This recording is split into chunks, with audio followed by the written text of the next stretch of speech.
MN plus LV equals BFF. We giggled as we used our fingers to carve our initials in the freshly laid cement down the street from my house.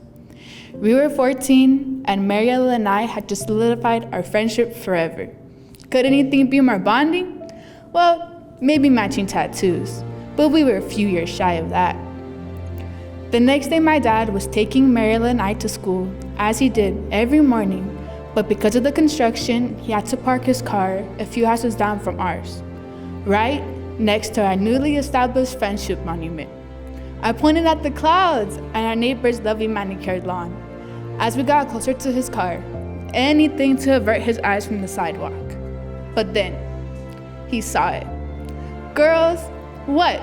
We had nothing to do with that. My dad laughed and said, "Oh, so you think there happens to be another set of best friends with the initials MN and LV on the street?"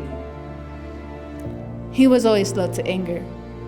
We joked the whole ride to school, and when we arrived, I gave him a kiss on the cheek and said, "Thanks, Dad. Love you." I will never forget that day, the day that changed my life forever. It was September 12th, 2016, the day my father died.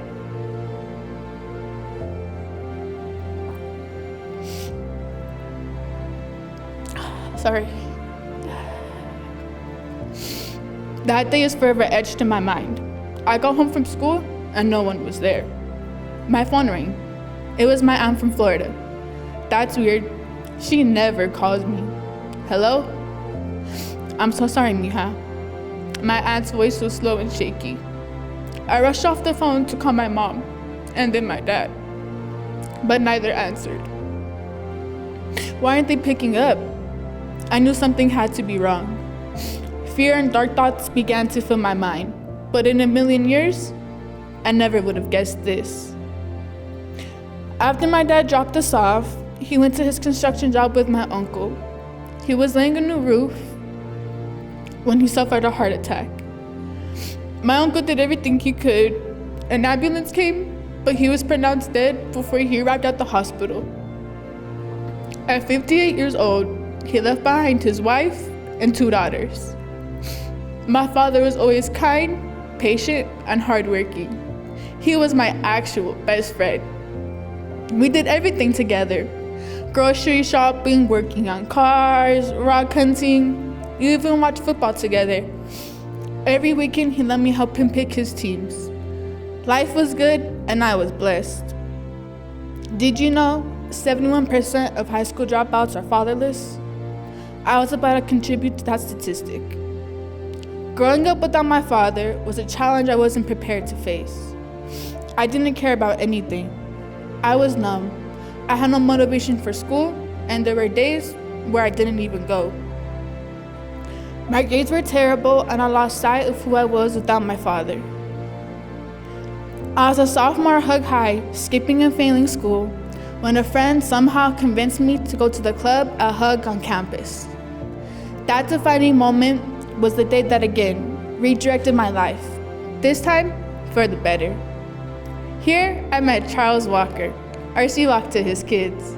With his calm demeanor, playful wit, and no-nonsense expectations, Seawalk quickly became the male presence I had desperately needed. I started attending the club every day.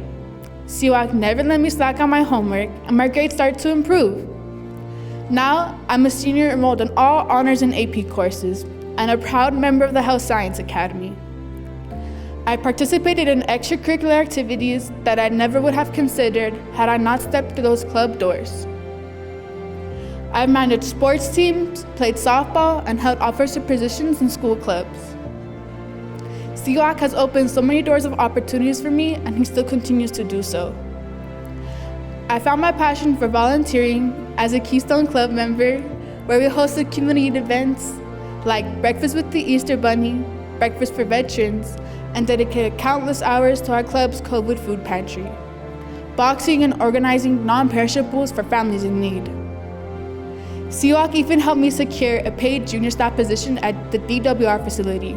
Here, I had a moment that brought my life full circle. 8-year-old Romeo was having a bad day. He wasn't listening. He was acting out, and all the other staff could not just get through to him. So they decided to give him a break outside, and I followed him. I tucked in real close next to him on the wall, and after a few minutes of trying, he finally revealed to me what was causing his angst that day. "I miss my dad," he said. "I haven't seen him in a month." I told him I missed mine too. I shared my experience of losing my father, hoping that it would make him feel better and improve his behavior too. In that moment, Romeo knew he wasn't alone. He knew I'd be there for him the way that Charles has always been there for me. My father is missing so many major milestones in my life. He wants me to complete high school during a pandemic, or watch me toss off my hat at my college graduation. He won't walk me down the aisle or hold his future, much future grandbaby. This necklace I have around my neck is a symbol of my father. Inside lay his ashes. I wear it every day in his memory, and I feel it brings us closer even though we're so far apart. I know he's watching over me, and I know that right now I'm making him proud. I could have let a tragedy dictate my future. Instead, I will be graduating with my class in 2021. I plan to start my college journey at CMCC and knock out my core classes before moving on to University of Nevada, Reno.